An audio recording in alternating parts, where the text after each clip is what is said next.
Vivian carefully made her way through the bushes of the garden, hoping to remain unnoticed. The girl was sure that there was no one here and she would be able to escape.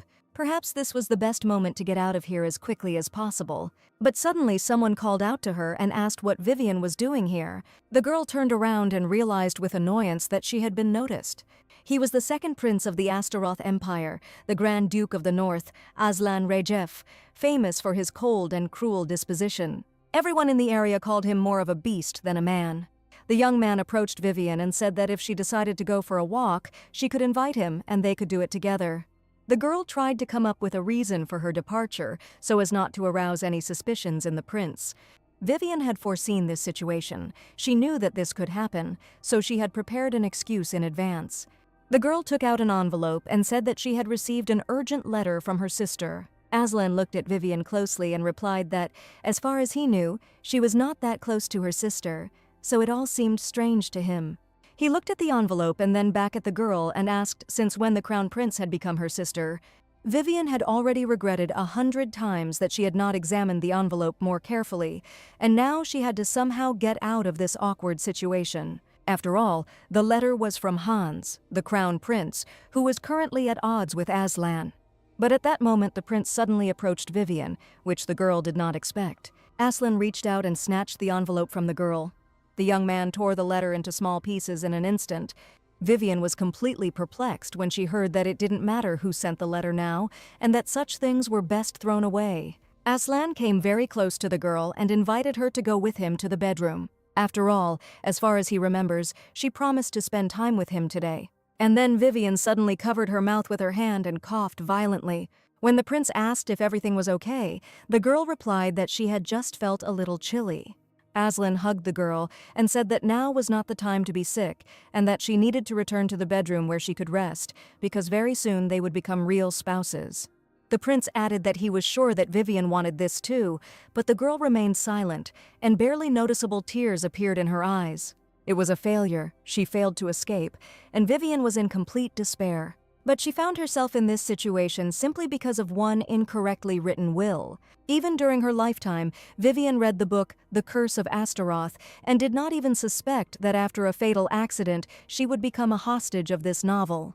The plot was this: the descendants of the hero who defeated the demon suffer from a curse that turns them into demonic beasts. Aslan Rejef Astaroth is the main character of the novel, and he too was not spared from this curse. And despite the fact that he was born in human form, he was destined to transform into a black lion. Moreover, his bride, unaware of his curse, was obsessed only with Aslan's power and beauty. Her name was Vivian, and it was her body that the unfortunate girl ended up in. But if everything goes according to the novel's plot, Aslan will fall in love with his half-sister Vivian, who is supposed to become the main character. And then the enraged Vivian, in a fit of jealousy, will try to harm her sister. And after that he will meet his end at the hands of Aslan Rejef. Luckily, the girl was reborn before the prince was supposed to meet the main character. She accepted this fate and decided to live quietly, and when the time comes, she will congratulate Aslan and the main character on their love. But there was an important detail that was not mentioned in the original novel. Vivian was dying from a terrible disease, consumption. She had worked so hard to find a new life, but she didn't know that it would be time-limited. Unfortunately, there was no one around for the sick girl. All she had was an inherited fortune and a year to live. And Vivian decided to simply live the rest of her life in abundance, spending her fortune however she wanted. The girl decided to take a desperate step and run away, and it was then that she made that very will. Vivian intended to change her identity, and by the time the will was found, she would no longer be alive. No one will stop her from spending the rest of her life alone at one of the best resorts. Vivian decided that everyone would be better off without the villain and bequeathed her property and rights to the estate to her fiancé, Aslan. But her journey began with a meeting with bandits who demanded that she give up everything that was in the cart. But Vivian didn't even consider this unpleasantness a difficulty. The girl calmly said that she was unlucky, but not hers, but the robbers. She resolutely took out her weapon and courageously prepared to defend herself. The girl's brave act made the bandits laugh. They considered this attempt commendable, but useless. But they didn't know one thing: Vivian was the daughter of the best military family in the empire.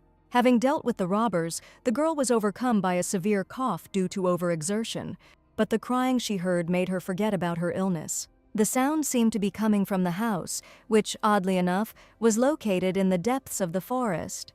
When Vivian opened the door, the crying became much louder, which meant that someone was in the house. The girl walked up to some box and threw off the blanket. What she saw next both frightened and surprised Vivian. It was a huge lion, locked in a cage, and he was also badly injured. The next second their gazes met, and Vivian couldn't help but recognize those golden eyes. These were Aslan's eyes. The girl couldn't understand how he could end up here, especially in such a guise. Vivian frantically began to remember the plot of the novel. Perhaps she could find a clue. But in the novel, this was not the case. Perhaps everything changed because she acted in a way that was not in accordance with the plot. Vivian took the axe standing by the wall and said that it would be unpleasant if the prince died in the form of a speechless beast. Swinging her arm, she added that in return, Aslan should let her go and not hinder her departure. The lock came off its hinges, the cage opened, and the beast was released. The next minute, Vivian felt that something was wrong. The black lion began to slowly approach the girl, saliva flowing from its mouth along its sharp fangs. The girl, afraid that the beast might eat her, wanted to step back, but she stumbled and fell to the floor. The next moment, the open mouth of a hungry predator flashed right in front of her face. But let's go back a little to Alan Rejeff's mansion. The prince sat in his office and carefully read the document he had found. The will was addressed to him, and Aslan recognized Vivian's handwriting without a doubt. She wrote that her departure would be the best outcome for everyone, and asked her not to wait or look for her. The will also stated that Vivian would transfer all of her property and lands to her fiancé, His Highness Aslan. The prince was perplexed and angry at the same time. Could this piece of paper really interfere with his work and ruin his mood? The butler standing nearby said that this was not just a piece of paper, it was an important document. He added that perhaps the woman just wants to attract attention. It was only at this moment that Aslan learned that Lady Vivian was sick with tuberculosis. Dvoretsky said this information came from the girl's attending physician. Her condition had reached a critical point, and nothing could be done. Perhaps due to shock, Vivian acts like a completely different person. Aslan was silent for a moment, then stood up and ordered the butler to burn the will immediately before the emperor found out about it. But it turned out that the will had already been made public, and an investigation had begun regarding the will left behind. Aslan slammed his fist on the table with all his might. If the emperor knew about the will, then it had already reached Crown Prince Hans. Now this is a big problem because Hans will not leave it like this. Alan ordered that this woman be found immediately so that everything could be sorted out. If Vivian is still alive, she must be brought to the palace, otherwise the prince wants to see her body. Aslan was determined and ready to put on the most pathetic performance. The next morning, the prince said that it would be safer if he himself took part in the search for Vivian. He was told that it was the rainy season and it was dangerous, but Aslan didn't want to listen. The prince abruptly turned his horse towards the forest and ordered him to wait at the foot of the mountain. He walked through the forest and listened. With such a weak body, Vivian could not go far. Aslan began to see people in hoods who silently followed him. He realized that these were Hans's people. They probably want to interfere, but if they even try to get close, they will be turned into pieces of meat. And then he heard a voice that called him by name. Aslan's mind became clouded and he felt like he was starting to lose consciousness. After a few seconds, some memories from the past began to surface in his head. The prince recalled the moment when he told Vivian about his decision to break off the engagement. He said that she would never take the place of the Grand Duchess. The girl tried to stop Aslan, but he didn't even turn around and headed towards the exit.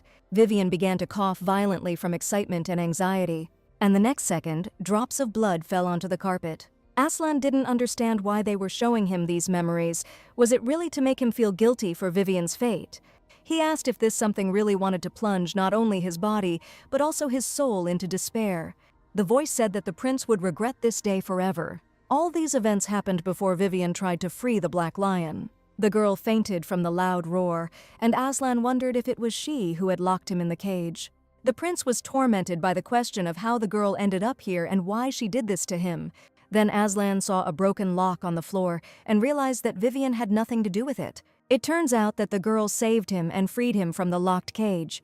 But Vivian saw the prince in this guise, and he could not leave it like that. Astaroth's curse was a terrible secret, and he had no choice but to dispose of the body right here. Thoughts were confused in his head, to kill or to help survive in exchange for saving him. The Black Lion carefully took the girl's unconscious body. He couldn't let her die here alone. Besides, she was still his bride.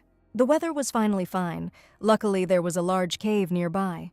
Vivian, without opening her eyes, heard the sound of rain, but she did not feel cold. On the contrary, her whole body was enveloped in an incomprehensible warmth that was cozy and soft. The girl opened her eyes and almost screamed from fear and horror. The defenseless girl was alone and unarmed in a dark cave next to a huge black lion. A minute later, Vivian came to her senses, quietly stroked the sleeping lion and called him by his name, Aslan. The girl could not understand how she ended up with her fiancé in such a strange place. And then she felt that her palm was wet and sticky. Vivian looked at her hand and saw blood. But this blood did not belong to the girl. Aslan was wounded. And outside the cave, the heavy rain continued to rage. After a couple of minutes, Vivian managed to bandage the black lion's wound with difficulty. She checked again that the bandage was tight. It was good that the animal was sleeping, because he couldn't strain himself now. Vivian wondered who could have done this to Aslan, and that it was unlikely that one could get used to such wounds. The beast did not eat her, but even brought her to a safe place. Vivian gently touched the sleeping lion and quietly said thank you. The next second, the beast woke up and looked at the girl. Vivian tried to look over the lion's body to see if there were any more wounds on it, and then it seemed to her that she noticed something on the beast's chest. It was a sign similar to a pentagram, only inverted, but it didn't look like the original seal. But now it didn't matter. The main thing was that there were no more wounds on the lion's body. Vivian wanted to explore the cave and ask the beast to wait for her here. But the lion stood up, and the girl realized that he wanted to go with her. The girl realized that it would be safer in the end, and they went to explore the cave together. After some time, Vivian noticed a bright glow ahead and headed towards it. On the stone floor was inscribed a pentagram very similar to the one on the body of the black lion. The girl felt like she had seen this sign before, and then she realized where they were. This was the place where the main character and Aslan met in the original novel. That day, a strong storm caught them both by surprise, and they had to wait out the bad weather, spending a passionate night together. After this, a bright red seal appeared on their chests, which connected their hearts. Thanks to this seal, Aslan could maintain human consciousness even while in the form of a beast. But the question was why she was here, and not the main character. And at that moment, Vivian wanted to leave this place, because she was not the one who should be here. She felt awkward and rushed towards the exit, and then she remembered that somewhere in this cave there was a magical instrument. Suddenly, the girl heard human voices and carefully looked outside.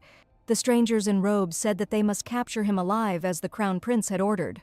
Vivian realized that these people were looking for Aslan Rejef. The girl quickly returned to the black lion and shouted that he needed to leave immediately, that they were being hunted. But the beast did not listen. On the contrary, he jumped out to meet the enemy and accepted the fight. Vivian noticed with horror that, due to the sudden movements, Aslan's wound began to bleed again. And then she saw how, because of the noise, stones began to fall from the cliff, and a plan immediately came to her mind.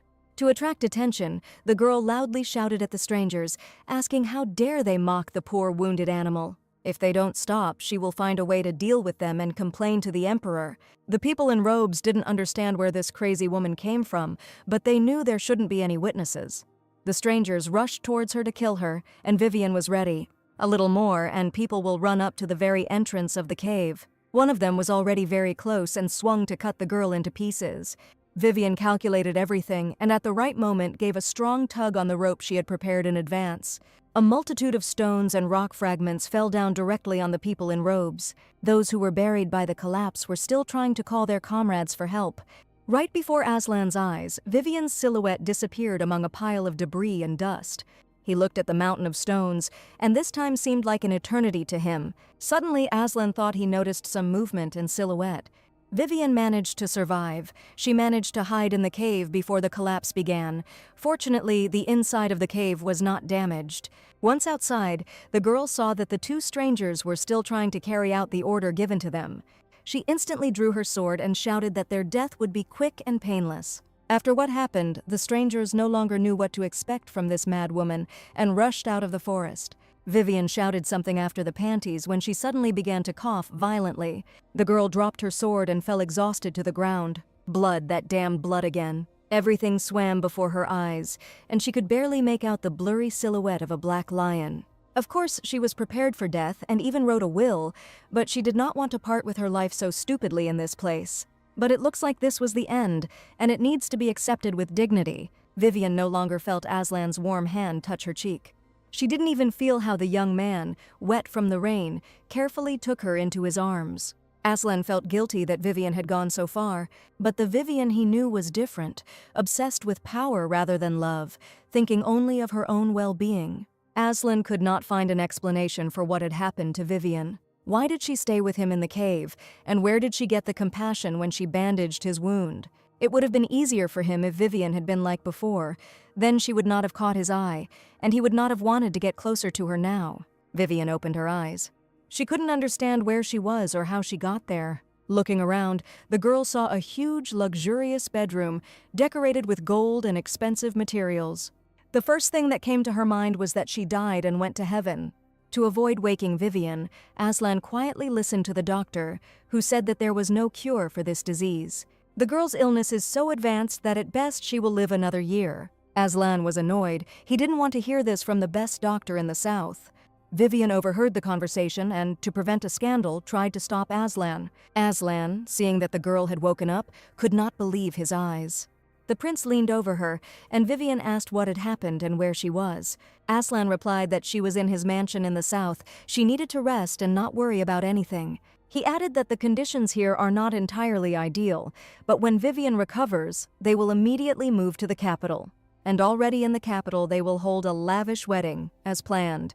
Before Vivian had time to come to her senses, she received news that shocked her. She did not understand what kind of wedding they were talking about.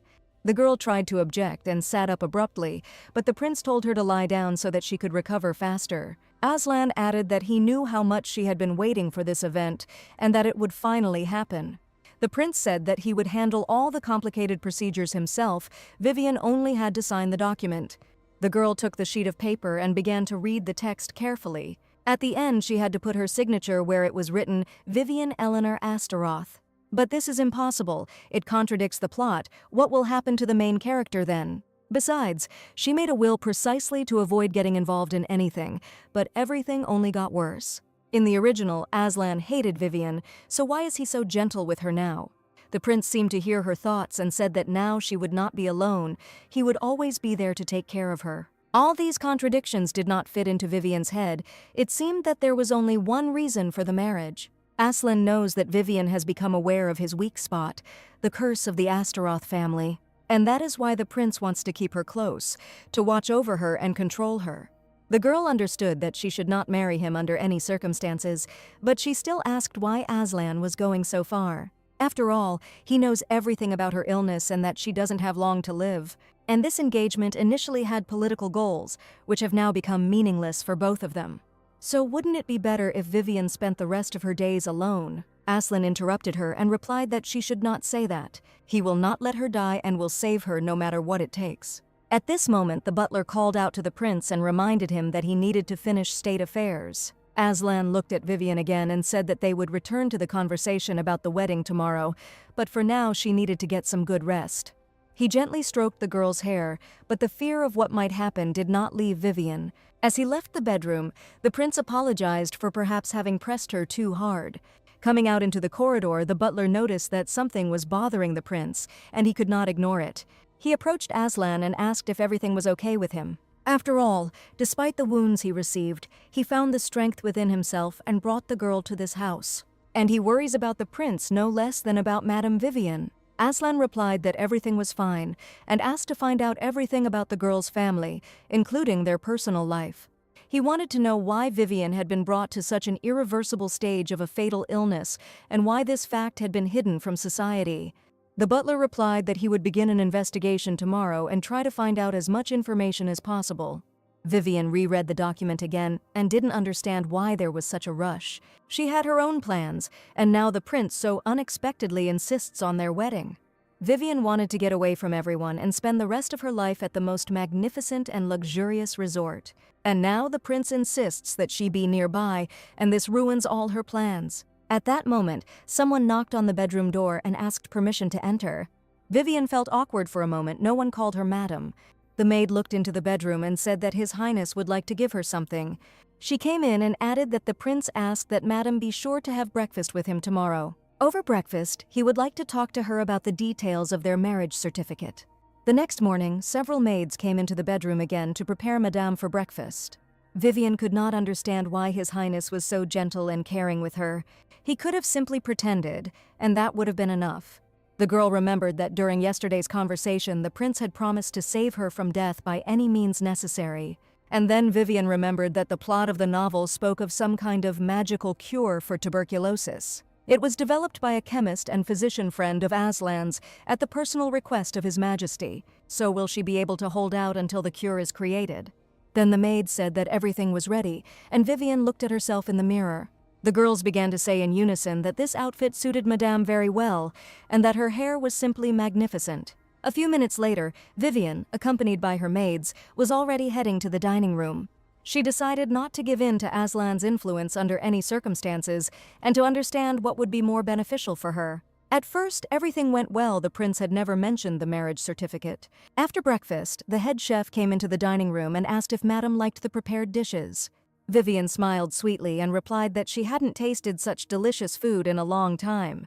The chef tactfully kissed Vivian's hand and said that he would continue to try not to disappoint Madame. But Aslan didn't seem to like it, and he said sharply that the meat was too burnt. Doesn't a chef know the ideal temperature for cooking meat dishes? The cook began to apologize, but Vivian did not understand the prince's anger because everything was prepared magnificently. Aslan stood up abruptly from the table and said that breakfast was over and it was time to get down to business. He approached Vivian and offered to continue yesterday's conversation. Aslan placed the marriage certificate in front of the girl and put an ink pen into her hand. Vivian began to resist and said that this was no longer a conversation, and the prince was forcing her to sign the document by force. Aslan squeezed the girl's hand and replied that he could not wait any longer. He pressed hard on the piece of paper and began to write Vivian's name. The girl screamed that the prince was hurting her and forcefully pulled her hand away. Vivian's strong jerk caught Aslan in the stomach with her elbow, and he cried out. She dropped the feather and asked if he was okay. The prince replied that compared to her illness, it was a mere trifle. Vivian asked why His Highness was going so far. Of course, she had previously been obsessed with the idea of marriage. But now she has no feelings for him, and all she wants is to spend the remaining year of her life peacefully. She was ready to take on all the problems associated with the dissolution of the engagement and convince the prince that she would not divulge the secret of his curse. Aslan came up to the table and said that in that case they would do something different. He turned the marriage certificate over and began to write something on the back. The prince finished writing and said that using all of Astaroth's information and financial resources, he promised to cure Vivian of her illness. And if after this year she remains alive, she will sign this marriage certificate. The girl took the document and couldn't make a decision right away. She didn't believe that her life would not end, because the disease was already too advanced. Aslan had many opportunities to get rid of her, but he tries to take care of her and protect her. And the fact that the prince is so persistently trying to persuade her, doesn't this mean that he can't just kill his bride? Maybe it's worth staying here and holding out until a cure for her is created. Still, Vivian didn't want to die, and she said she agreed. Aslan replied that he, in turn, would not insist on the engagement ahead of time and would fulfill his promise to save his bride. Thus, Vivian remained to live in the mansion of Prince Aslan Rajef and wait for the creation of a saving medicine. The girl understood that under no circumstances could she trust him 100%. Who knows what he really has in mind, and at some point he might change his mind and not fulfill his promise.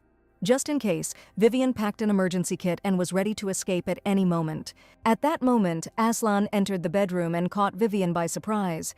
He looked around the room and said that it seemed like they had come to an agreement and come to a common decision. And now the bedroom looked like Vivian was about to run away. The scattered things and the suitcase in the middle of the room indicated all this. The girl had no choice but to play the role of a naive, stupid fool. Vivian looked at Aslan and tried to get out of this awkward and dangerous situation. She frantically began to collect the scattered outfits and items and said that she was simply looking for a suitable outfit. She just wanted to go out into the garden and get some fresh air, but she can't find a suitable dress. Due to her illness, she lost a lot of weight, and now all her outfits look ridiculous on her. Aslan grabbed his head and replied that she was worrying about such nonsense in vain. He added that Vivian always looks great to him and she looks beautiful in any outfit. The girl tried to understand whether such a stupid excuse worked and whether the prince believed her. Aslan urgently called the butler and ordered him to immediately cancel all his plans. He added that he and Vivian would immediately leave for the city and ordered a carriage to be prepared. Of course, the girl hadn't planned any walk, but now she would have to go to the city with the prince. Vivian tried to tell the prince that he shouldn't bother, that she could easily take a walk on her own, but Aslan replied that she was too ill to go out alone. The girl was upset. Everything didn't go according to plan again. But in order not to arouse the prince's suspicions, I had to remain silent and obey. Vivian didn't remember when she was just walking around the city lately. The thoughts in her head were working chaotically, and now she began to notice people and see city life. Even when she was at home, Vivian lived as if she were dead and could not fully relax and enjoy her freedom. After she was reincarnated and got into the affair, she was always getting into some kind of trouble. Aslan looked at the girl and warned her that there were a lot of people here and told her to be extremely careful. Vivian replied that he shouldn't worry, everything would be fine. Walking down the street, they found themselves in a busy market and were walking between the rows of shops. While shopping, Vivian approached one of the counters, noticed bright iridescent stones, and asked Aslan what kind of treasure they were. The prince replied that these were magic stones and he could buy her anything. The girl said that it was necessary to do this. Since she didn't have magical powers, she wouldn't be able to use them anyway. Aslan replied that they could buy them simply as souvenirs, but Vivian could not understand why the prince was so eager to spend money on her. The girl put the stone back on the counter and said that she didn't need anything. Magic stones were for those who wielded magic, for those like His Highness. And then she noticed a counter opposite with various weapons. Vivian took one of the swords and said that this one suited her better. The merchant exclaimed with delight that for a girl she handled a weapon too professionally. The girl caught the prince's surprised look and thought to herself, "She is the daughter of the famous military family Eleanor and will not give up so easily." Aslan couldn't read Vivian's thoughts. He only saw that she was simply magnificent with a weapon in her hands. And then the girl heard some strange sound and looked around warily. One of the townspeople shouted that he had noticed a thief and was asking for help. Of course, Vivian could easily catch him, but now she needs to remain calm and carefully hide her identity from the prince. But the man continued to call for help and asked the thief to return the thing because it was his mother's heirloom. And then Vivian couldn't stand it any longer and ran to where the screams were coming from. She saw the poor girl asking for the stolen item to be returned to her and claimed that she had seen everything with her own eyes. The thief brazenly shouted that he didn't owe anyone anything, and the next second swung at her. At that moment, Vivian ran up and grabbed the thief's hand, thereby preventing the blow. The man suddenly pulled his hand away and asked who she was and where she came from. He clenched his fist and told her to get lost if she didn't want it right now. And then the thief felt someone tap him on the shoulder from behind and turned around. It was Aslan, and he asked who he dared to raise his vile little hand against. The thief realized that the forces were unequal and handed over the stolen item. The girl hugged the bag containing the family heirloom and began to thank the strangers for their help. She asked the stranger to state her name so that she would know to whom she was grateful for her salvation. At that moment, the city guard approached them and asked if everything was all right. Vivian didn't need this meeting with the guardians of order at all. She grabbed Aslan and dragged him out of the market square. The girl watched them go, hoping that they would meet again someday. And the girl ran between the shopping rows, tightly clutching the prince's hand. Suddenly, Vivian stopped abruptly, let go of the prince and began to apologize for grabbing Aslan without permission. The prince looked at the girl and said that she had just called him by name for the first time in a long time. Aslan himself took Vivian's hand and asked her not to call him Your Highness anymore. At first the girl was embarrassed, but then she replied that from now on she would call him by his name, Aslan. The prince, without letting go of Vivian's hand, approached her and looked intently into her eyes. Aslan said that since they had already bought her clothes, they could return to the mansion. And Vivian had already regretted 100 times that she had called the prince by his name, thereby giving him hope for her consent. Hans, holding the will in his hands, thought that his younger brother certainly had his quirks. But at least he won't be bored for a while. Vivian walked behind Aslan and thought that if the rest of the days were as peaceful, perhaps she would be able to hold out for a year. But she was wrong about everything being okay until that day came. At first, Vivian couldn't remember how she ended up in this place. And why is he sitting in the gazebo opposite the crown prince? The girl closed her eyes and tried to remember exactly when something went wrong. That morning, she asked Aslan to let her go to the bank alone. The prince agreed and replied that he would give her his best guard. But somehow Vivian managed to persuade Aslan, and she got into the carriage and went to the city alone. After some time, the area seemed unfamiliar to her, and the girl asked the coachman if this road led to the bank. But he, remaining calm, replied that they were taking a shortcut. Finally, the coachman said that they had arrived and opened the carriage door. But it wasn't a bank. Vivian was standing in front of some mansion she didn't recognize. Now the girl understood that she had been kidnapped, but she remained calm, accepting this turn of fate. The Crown Prince politely said that her coachman had accidentally taken a wrong turn, and since that was the case, he suggested that the girl take a little rest. The girl understood that the Crown Prince was lying, but that was exactly how the plot of the original novel unfolded. She remembered that Prince Aslan Astaroth and Crown Prince Hans Astaroth were sworn enemies. Unlike Hans, Aslan Astaroth was the son of a concubine servant, making his older brother the prime candidate to inherit the throne. Hans knew that Aslan had been cursed by Astaroth, but this curse was a time bomb that could be activated at any moment. The Crown Prince considered this a dangerous problem for the imperial family, and that is why he tried to control Aslan. Vivian was wary. Her presence here was probably connected with Aslan. The girl's thoughts were interrupted by Hans's voice, who calmly asked if she liked the beautiful view of the sea. He added that it is because of this view that he often comes to this mansion, and it lifts his spirits. And now, thanks to Vivian's arrival, he likes this place even more. The girl lied that she was not feeling well, and that it was better for her to leave his mansion. The Crown Prince replied that the imperial family was aware of her illness, and everyone was very worried about her health, which is why she was here, and Hans would like to recommend a good court physician to her. Vivian didn't believe his words. It seemed like the prince was testing her. Hans continued by saying that he was surprised at his younger brother's carelessness if he never showed the lady to a good doctor. The prince's words sounded like he was trying to drive a wedge between her and Aslan. The girl replied that she understood her fiancé. He simply did not want to abuse his power for personal gain. And if the Crown Prince had no more topics for conversation, she would like to leave. At that moment, a cat came up to Vivian and began to cuddle with the hem of her dress. Hans said that he had heard somewhere that she had a talent for taming animals. The beast doesn't listen to him. Maybe Vivian can help with this. The girl replied that, on the contrary, she seemed very kind and calm. And then the Crown Prince said that this was not the cat we were talking about. Suddenly Vivian heard some footsteps behind her. It was Aslan, and he said that Hans had no right to just take his bride and bring her to him. The Crown Prince stood up from the table and replied that his brother must protect Vivian. It would be unpleasant if some dangerous beast targeted her. With these words, Hans smiled slyly and looked at his brother. Aslan looked back and said that he was a little sorry, but this tea party was over. And Hans brazenly approached Vivian and said that he would wait for her visit again in his mansion. The girl was shocked. The Crown Prince's behavior looked as if she had come here on purpose. Vivian began to cough violently out of excitement and covered her mouth with her hand. Aslan told Hans that if something happened to her because of him, he would not let it go. The Crown Prince stroked the cat and replied that it seemed Vivian was already delighted with another animal. And then he added that his brother was not looking for love, but only hunting for her fortune, and when she faced the truth, he would look at her face. He will be looking forward to this moment. The doctor said that due to a recent incident, Madame's health had deteriorated significantly. Aslan replied that he felt guilty and would never let Vivian go alone again. He knew that his brother had come south for a short time, but he could not imagine that he would hunt for his bride. If his brother tries to sow discord between him and Vivian, he will be very angry. At that moment, for the sake of his bride, Aslan was ready to kill Hans and everyone who stood in their way. And at the same time, it seemed to him that he understood his brother completely. But now Vivian believes him and his words.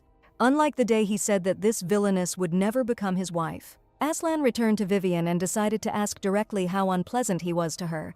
But at that very second, he realized that he was not ready to hear an answer that was unpleasant to him and asked to forget about his question. And yet the girl replied that she did not feel any hostility towards the prince. Vivian wanted to add something, but at that moment she was overcome by a strong cough again.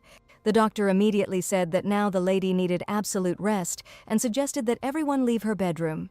The prince walked down the corridor of the mansion, and Vivian's last words did not leave his head. But he was afraid of the moment when the girl would have to face his true nature. Who knows how her opinion of him will change after this? Will this feeling of hostility remain if Vivian encounters a dangerous beast? Aslan was afraid of her death. He did not want to let her go, to lock her up and hide her from everyone, so that Vivian would always be reflected only in his eyes. The girl reflected on the fact that everything that was supposed to happen to the main character was now happening to her. And if this is not a coincidence, then, according to the novel, something should have happened next. A few days later, the prince was informed of the arrival of an envoy from the imperial palace. The letter stated that Aslan Rajef Astaroth and Vivian Eleanor were not receiving permission to marry.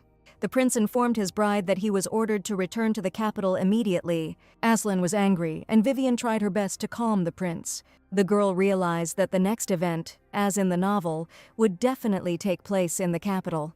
But it would be better for her to stay in the mansion and not steal events from the main character. It was difficult, and something needed to be done urgently. But at the moment, nothing depended on Vivian, so she had to obey and go to the capital with Aslan.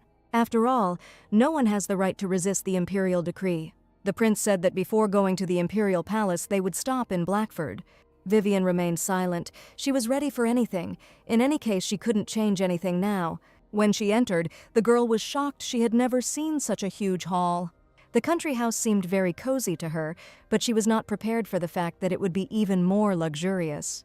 The prince replied that she would have to get used to it and pointed to the girl's room. The room was magnificent, but Vivian found it to be a walk-through room. She asked if her bedroom shouldn't be separated from the other rooms. Aslan replied that according to the rules, the bedrooms of the Duke and Duchess must be connected. Vivian asked if this meant that the prince would be constantly watching her. Aslan replied that these were the rules and she would have to endure it. Besides, he doesn't want to take his eyes off Vivian for a moment. Therefore, in honor of her arrival here, he would like to arrange a special banquet. After these words, Aslan took Vivian's hand and squeezed it tightly. At that moment, the girl's imagination did not run wild. Vivian instinctively pulled her hand back and thought that it was scary to even imagine such a thing as a joke. In response to the prince's questioning look, the girl said that her hand was a little sweaty. Aslan took Vivian's hand again, but she could not understand why fate had given her all these events. After a hearty dinner, the prince and Vivian went out into the night garden together to get some fresh air before bed. But the only thing she wanted now was to be alone. Besides, this walk seemed to her like some kind of unpleasant compulsion. Aslan asked Vivian what her general impression of Blackford was. The girl replied that the mansion was simply luxurious, and the servants were very kind to her. She remembered very well that in her home all the servants seemed to avoid her, and Vivian knew that it was all because of her illness. They thought she was contagious. But here she likes their attention, and she is completely fine. Aslan turned to the girl and said that no interference from the imperial palace would prevent him from protecting her as his bride. The prince's bold statement scared Vivian a little. Was he really so responsible about their marriage contract? Maybe he is pretending and saying this on purpose in the presence of the servants. However, she was well aware of how many reproaches were leveled at Aslan when she wrote her will and disappeared. He is probably in a difficult situation, although he tries not to show it. Lost in her thoughts, Vivian heard only the prince's last words about not paying attention to what they said in the palace. She replied that in any case there was no need to strain myself for her sake. To which Aslan said that even if the palace was against their wedding, he would find another way. The prince was a little hurt by Vivian's words that he shouldn't bother for her sake. Did his feelings for her seem insincere to Vivian? But considering how much pain he caused her, it seems too early to win her back. Vivian lay in her bedroom bed and couldn't sleep. She felt that Aslan was right behind this curtain, where there was not even a wall or a door. Vivian remembered the prince's promise that he would not disturb her and closed her eyes. The audience procedure was supposed to take place in a few days, and the girl hoped that nothing would happen. Vivian was almost asleep when she suddenly heard strange sounds behind the curtain. The girl called out to Aslan, but there was no answer, and this made her wary. She quietly approached the curtain, carefully pulled it aside, and asked permission to enter. But what she saw the next moment made her scream in horror. The prince groaned and scratched his chest, writhing as if in convulsions. Vivian ran into Aslan's bedroom, helped him sit up, and asked if everything was okay. Is the influence of the capital really to blame for everything? Vivian had heard somewhere that the capital was a sacred place where, in the distant past, a hero defeated the demon Astaroth. So does the demon living in Aslan's body really have a negative influence on him? Vivian said she would call the court physician immediately. But at that moment, the prince grabbed the girl's hand tightly. He asked Vivian to just be there and complained of dizziness. Of course, the girl could not leave Aslan alone in such a state. Vivian said she would be there, but she couldn't do anything. Gradually, the prince calmed down, and Vivian wondered what the main character would do in her place. And then the girl remembered that she had sung him a lullaby. Of course, she doesn't sing that well, but she can't just leave the prince like that either. Suddenly, Vivian remembered how Aslan, in the guise of a black lion, wounded, saved her life, and quietly sang a lullaby. She sang so quietly as not to wake the imperial palace, so that only the prince could hear her.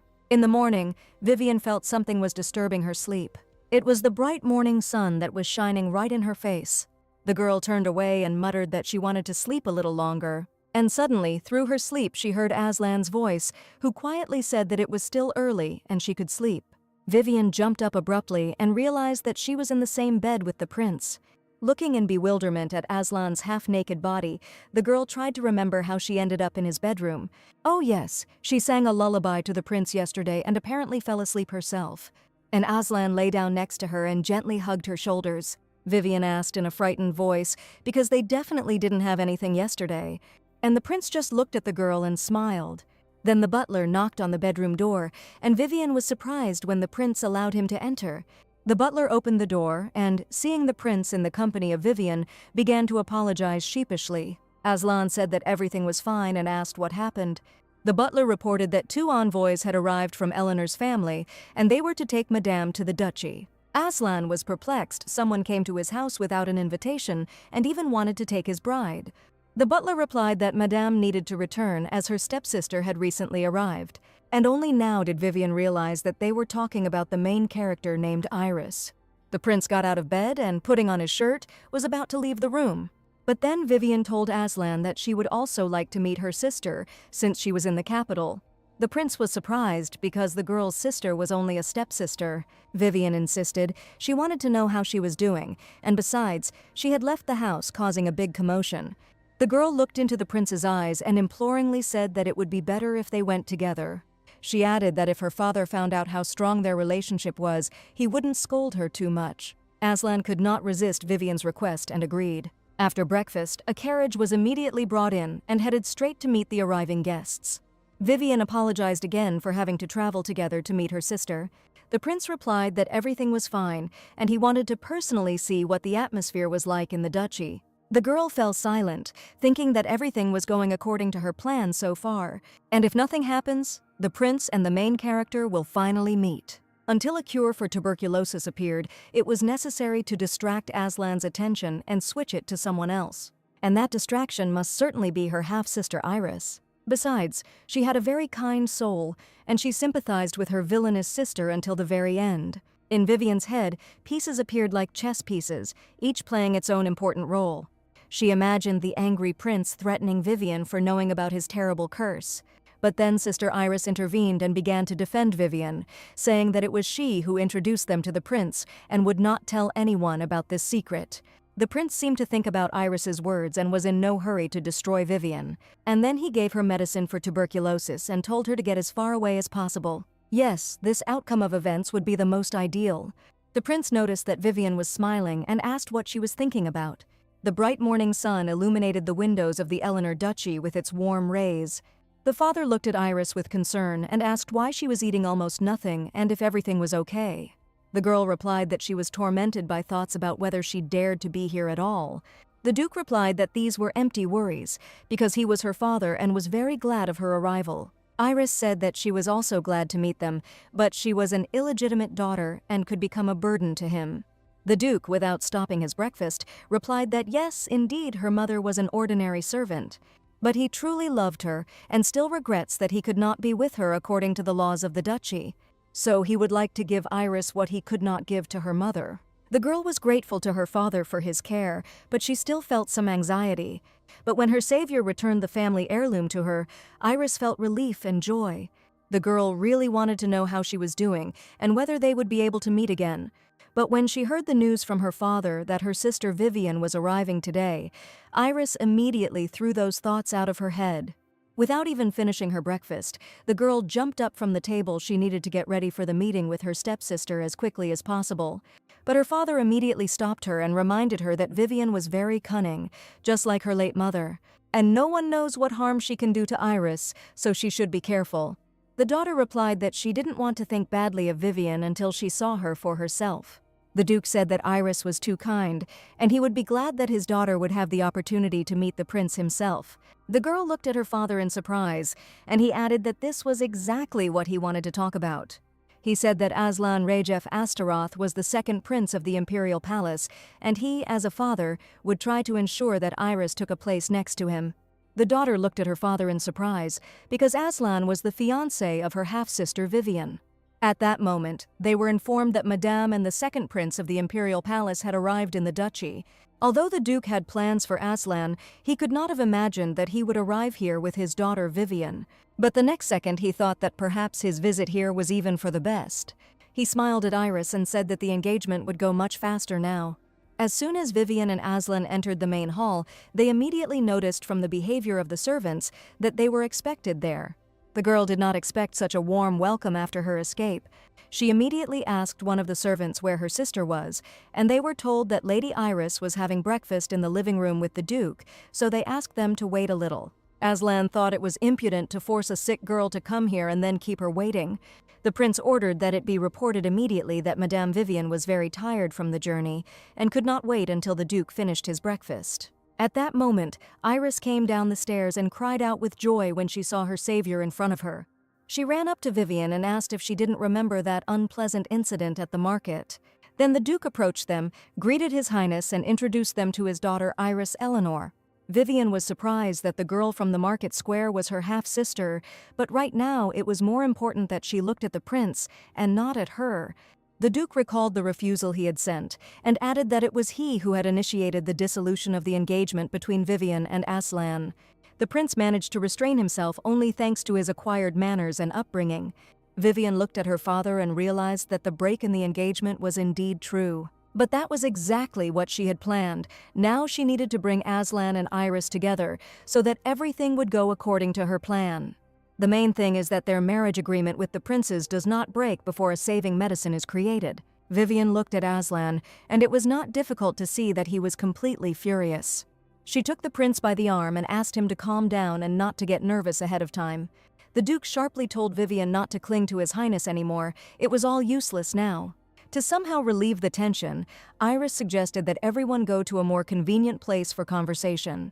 With difficulty restraining himself, Aslan said that the Duke's decision to break off the engagement seemed ridiculous to him. Vivian tried to calm the prince again, but at that moment her father approached Iris.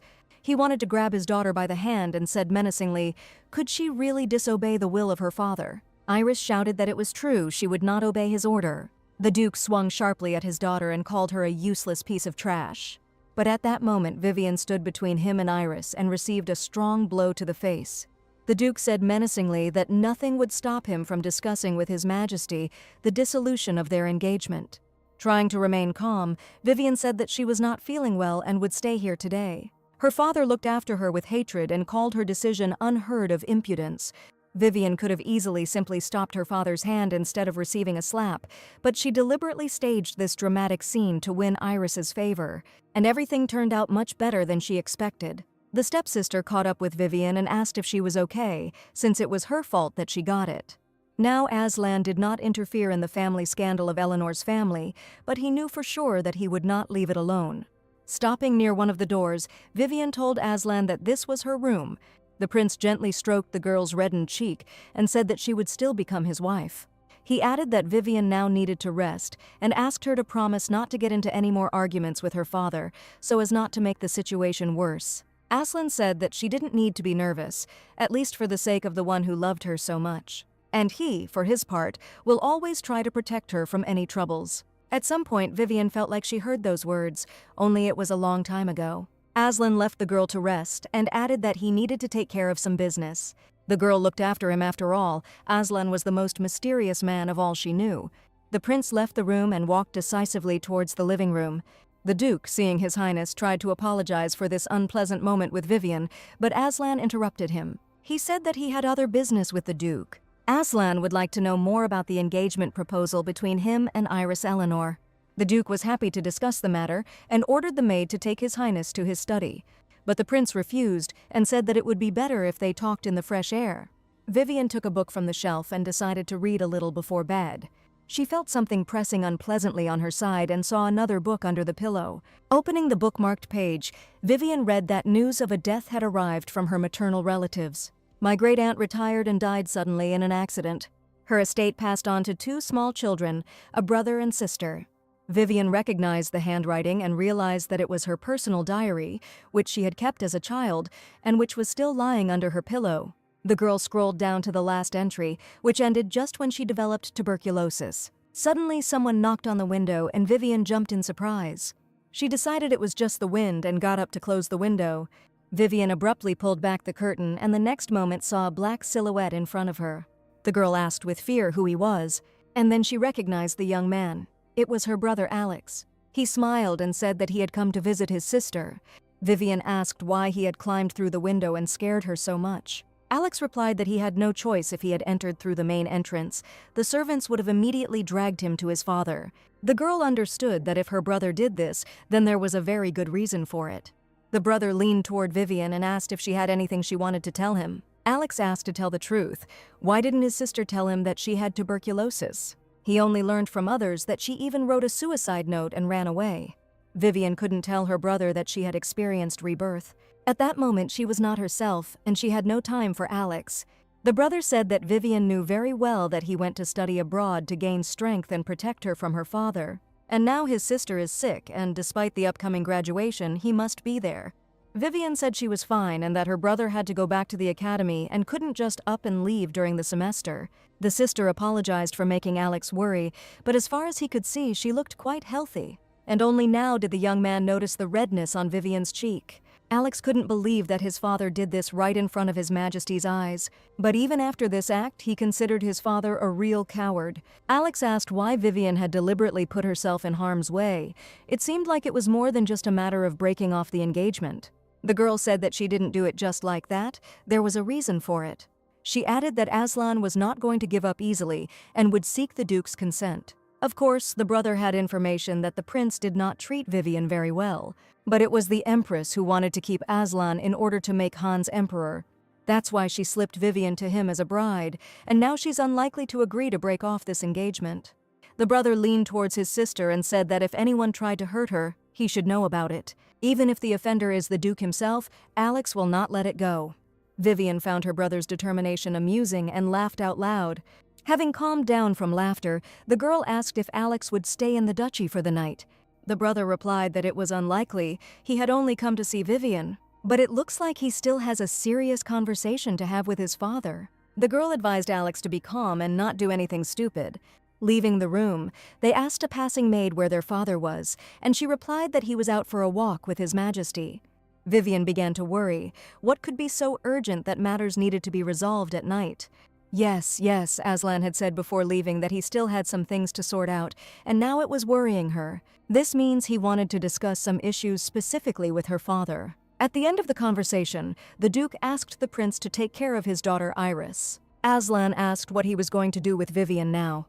The Duke replied that there was no need to worry about her. She would marry Sir Nicholas.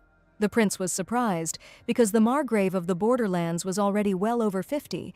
The Duke replied that it was a good match. Sir Nicholas had recently been widowed, and this worried the Emperor. So Vivian will not waste the rest of her life, and will certainly be flattered by this opportunity. The prince knew very well about this man and what happened to the women who married him. The Duke looked at His Majesty and said that he hoped that they understood each other, because soon they would become relatives after all.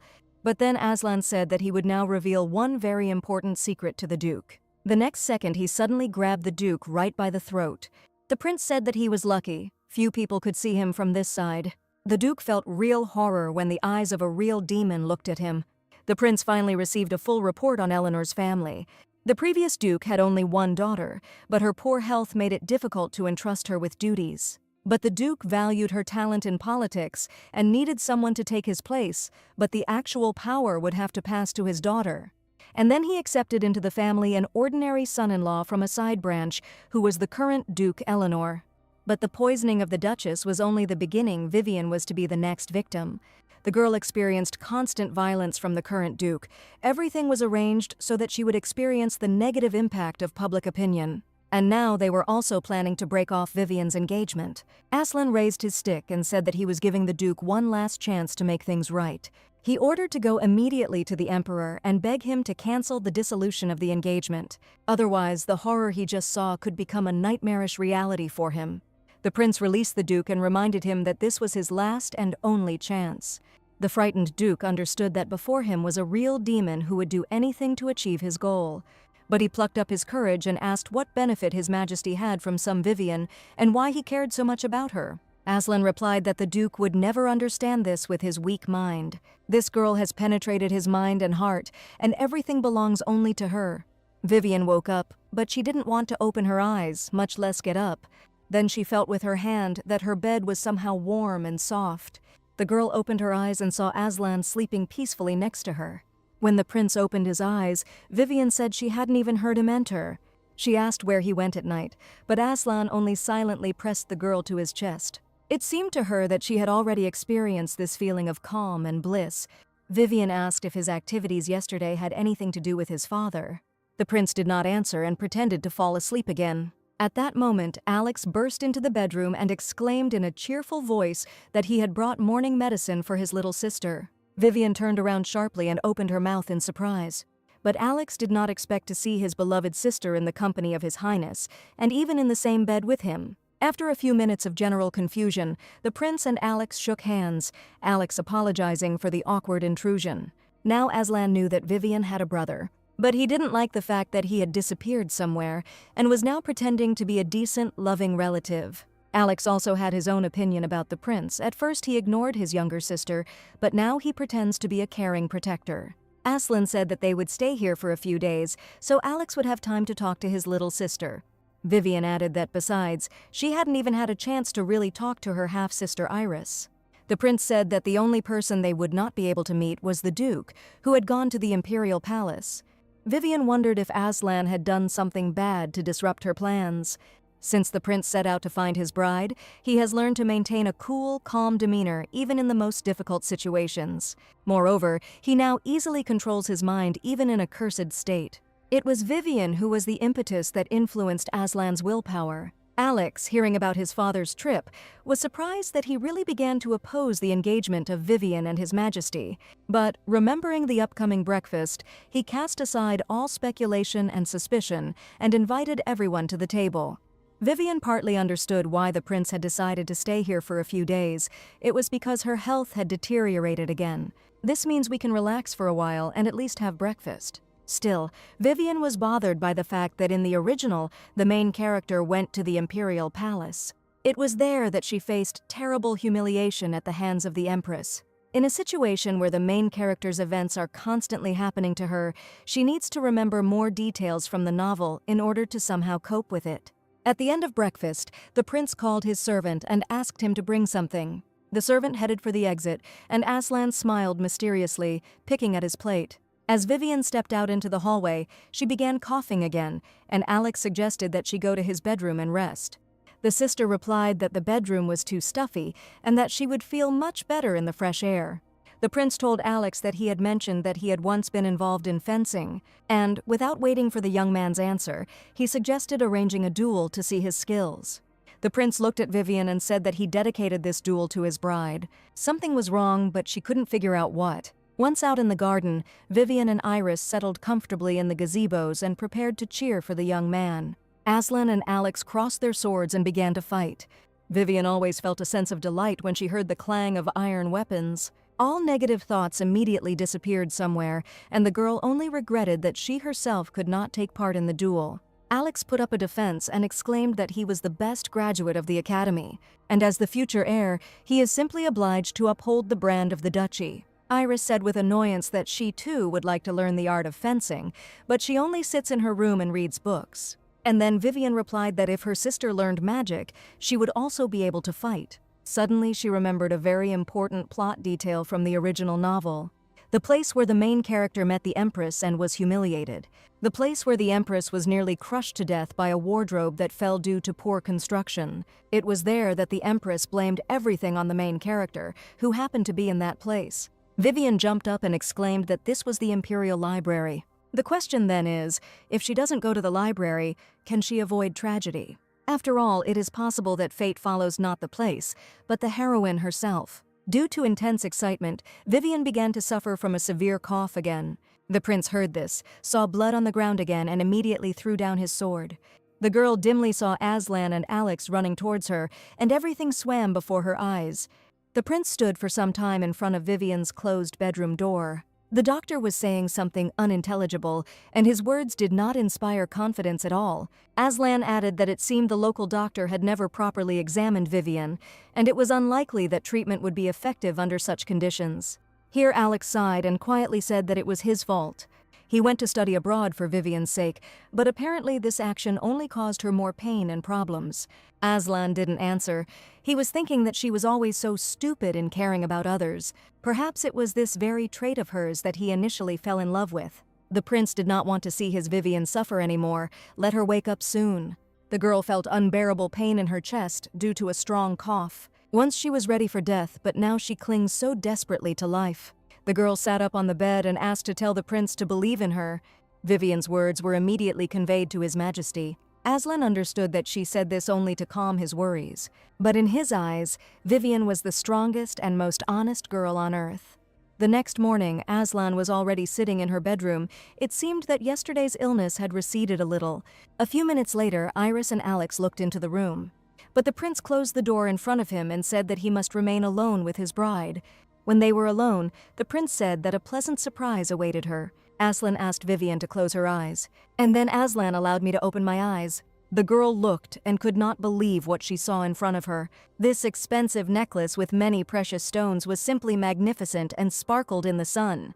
Vivian wondered why such an expensive gift was given, and without any special reason. She thanked the prince. She had to continue pretending until she received the coveted medicine. The prince didn't seem to like Vivian's dry answer and said that he was always testing her, and it's already becoming difficult for him to bear it. The girl got scared and realized that she needed to somehow save the situation. Vivian said she was grateful to him not only for the necklace he gave her, but also for bringing her here and helping her meet her family. It seemed to work. The prince walked up to the girl and gently kissed her on the forehead. Left alone, Vivian thought that the real villain from the novel probably also dreamed of being happy. Perhaps if she were in her place, she could give her such a good ending. With these thoughts, she threw the diary into the fireplace, and it immediately burst into a bright flame. Then Alex came in, and they stood silently near the fireplace and looked at the burning flames. He turned to his sister and suddenly suggested that she run away with him. The sister asked what would happen to Eleanor's estate, but the brother replied that Vivian's life was more important to him. The girl looked at Alex but replied that she would stay here. After all, His Majesty promised that he would cure her illness, so her brother should not worry about her. Besides, someone has to protect the inherited property. When Vivian felt much better, she and Aslan went to the imperial palace.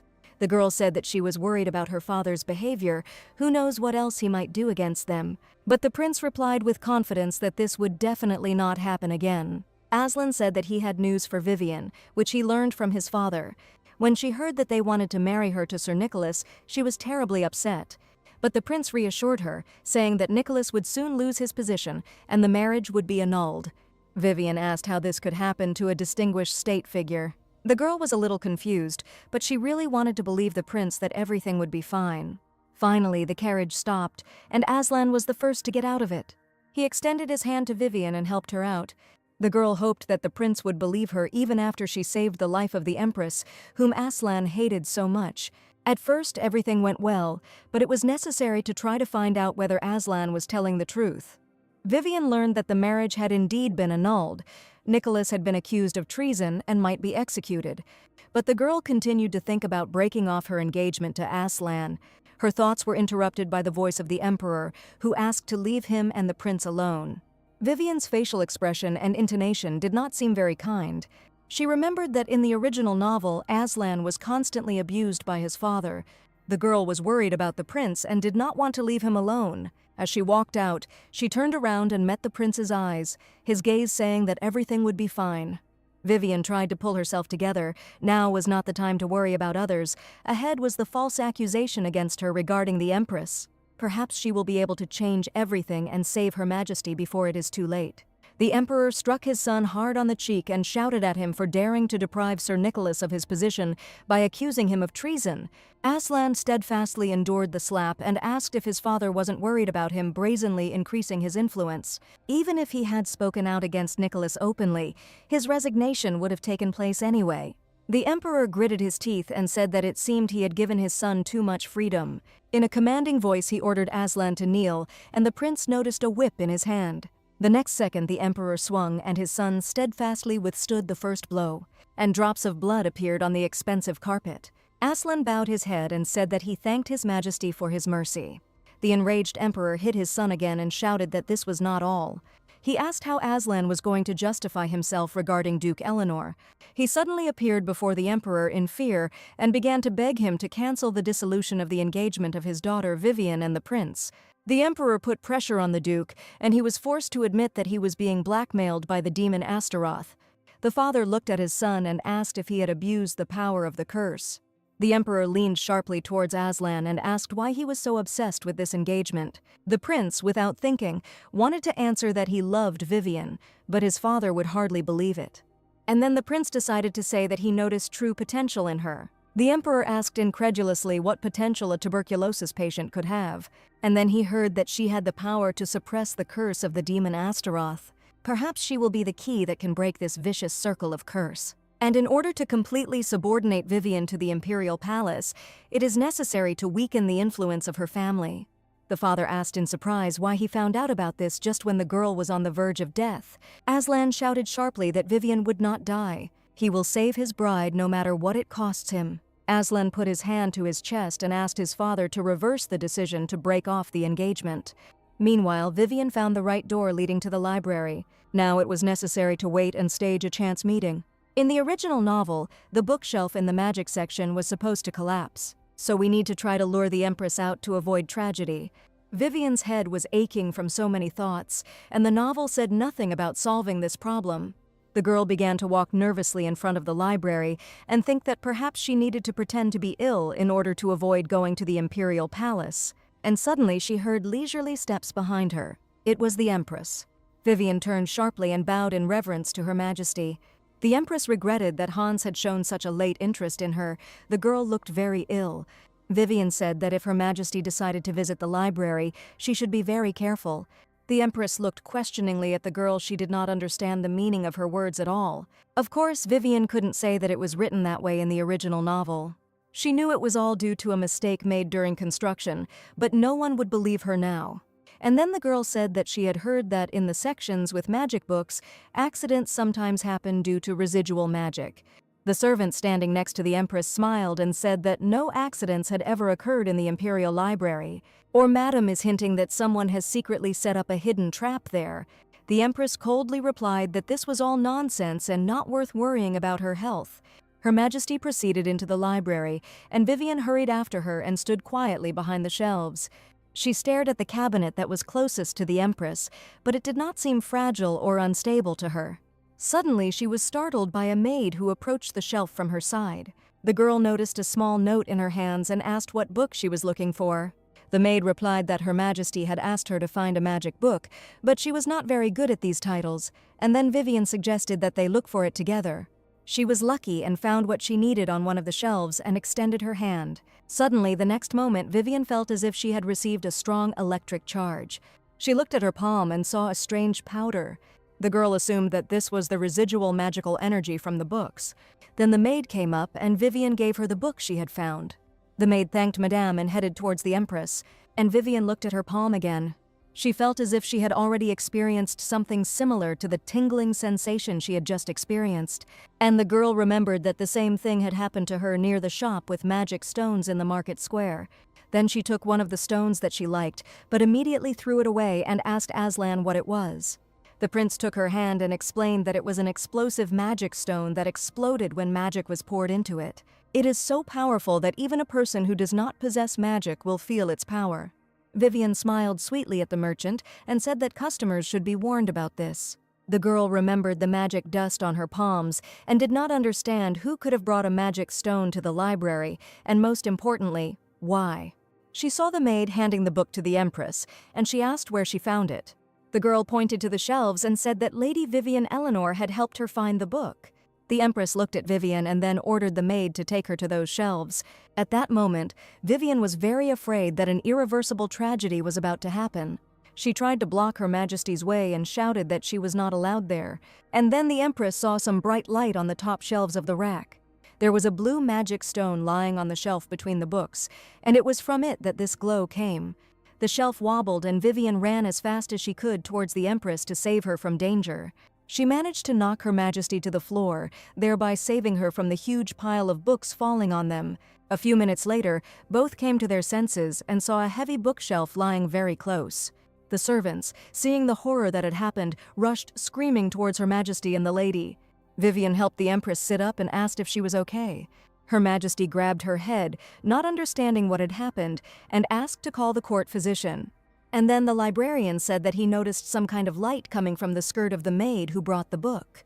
The girl said that perhaps she just got dirty with something.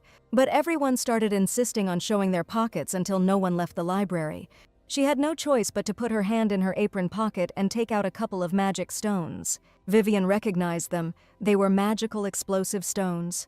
Now Vivian understood for sure that this was not an accident that could have ended in tragedy. It seems that the other people present did not think that the sudden fall of the shelf was an accident. The librarian ordered the maid to be seized immediately, but the poor girl tried to say that she was not guilty of anything. Vivian looked closely at the Empress to see if she would believe the maid. But the main thing was that now no one would falsely accuse Vivian of what happened. But on the other hand, if the maid was guilty, then why didn't she run away from the library right away? The Empress did not start a showdown and ordered the servant to be taken to the torture chamber. Here, Vivian said that before Her Majesty did so, she would like to add something. To handle such a powerful explosive stone so skillfully requires highly honed magical skills. The accused servant didn't know the magical language at all. She couldn't even find the necessary book on her own. And Vivian told about their conversation with the maid near the bookshelves. The note contained the title of the required book, which the maid could hardly read on her own. Therefore, it is unlikely that she could skillfully handle such a magical stone. Here, the librarian objected. The maid could have simply pretended that she did not know the magical language. In any case, this stone was found in her pocket. Another maid added that it was strange that the girl did not run away from the library after what happened, but was the first to run up to Her Majesty, and even with such evidence in her pocket. Vivian looked at the librarian. Perhaps he was the culprit. He was very persistent in trying to blame the poor girl. After all, to manage such a large library, and especially magical books, you need to be very well versed in magic. And this librarian is the one who fits the bill like no one else. He is the only one who knows this place like the back of his hand. But you can't just accuse a person, you need evidence. Vivian said that it was worth paying attention to the fragments of the magic stone that brought down the cabinet. If we can find out the source of the magic that remains here, we can find the criminal who wanted to harm Her Majesty. Vivian walked up to the maid, took her hand and said that if someone other than its owner touched the stone, a rejection reaction would occur. She placed the fragments of the stone on the girl's palm, and everyone saw the reaction, which meant the stone did not belong to the maid. Vivian glanced at the librarian and added that if the fragments fell into the hands of the owner, there would be no such reaction. The servant replied that the stone had already been used, so its magic would evaporate in a few minutes. Vivian came closer to him and replied that she still had time to check. She added that she did not want to suspect anyone in particular, and immediately took the librarian's hand. And the next moment, the fragments of the magic stone lay in his palm. And then everyone saw that they were not responding to the minister. The librarian tried to create a feeling of distrust towards Madame, and asked her how well she personally understood magic, if she was making such conclusions. Vivian answered honestly that she did not know the magical laws and rules very well, but she heard and saw a lot while being close to His Highness. The librarian said that it seemed he had underestimated Madame. At this time, the Empress silently listened to their conversation and drew her own conclusions.